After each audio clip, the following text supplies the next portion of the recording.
Softly, faintly, I emerged from hypersleep. 100 years of icy darkness behind me, and the setting suns of forgotten worlds. Arriving home was bittersweet. There was no one that I knew, having spent 2 centuries at work. In those 2 centuries, I had only aged by around 8 years.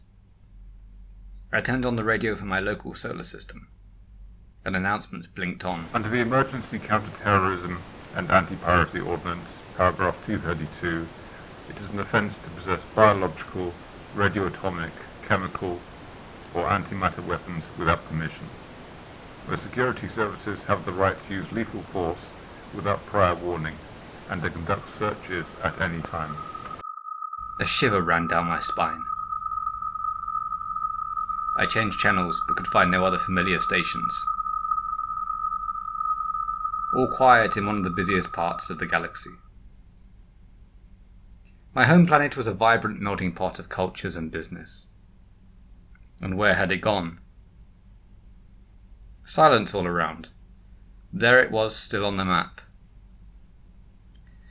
Images flashed across the screen, showing us devastated city. Melted, eviscerated, the cradle of life torn apart. It remained spinning silently, a phantom apple in space. There'd now be an awkward 2-day approach, a growing sense of impending horror, strained through the mundanity of space. Slowly, quietly, the city approached. My ship's computer could not lock onto my normal docking site. Just a crater. The alternative site was now a slum. Once it had been a thriving market town.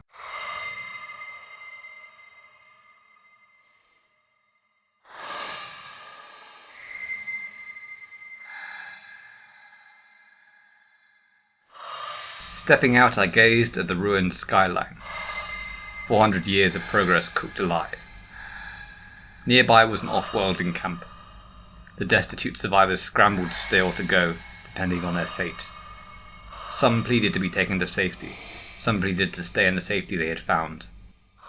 Bandits and smugglers watched them through the chain-link wired fence with greedy faces. The guards averted their gaze, lost in space. The nuclear bomb had its victims and its victors.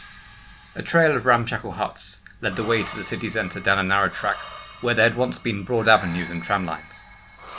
Close to the centre, the way was blocked by a crowd of the destitute. One man sat alone, ignoring the reaching hands and hungry cries. Impossible. Sitting in his uniform was my childhood friend. I approached him cautiously, uncertainly. He stared ahead into space, muttering to himself. It's a sickness. A sickness. What more can I say? What kind of sickness? He looked up at me slowly, as if fully conscious. It's not a visible sickness. He tapped his forehead. One of the mind. He squinted at me with recognition. Not a survivor? I replied thoughtfully. An old sailor? He nodded, wiping away nostalgic tears. What happened here?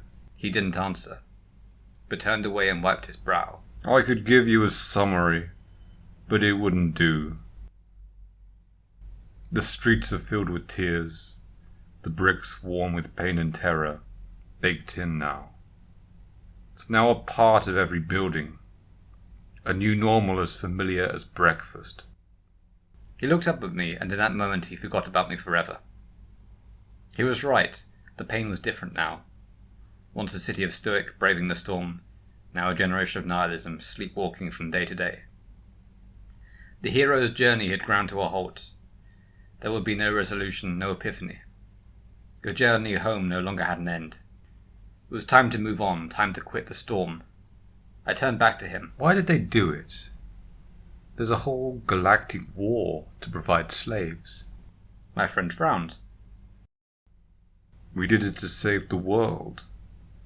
We had to destroy the evil that was growing here. You did this? He smiled sadly.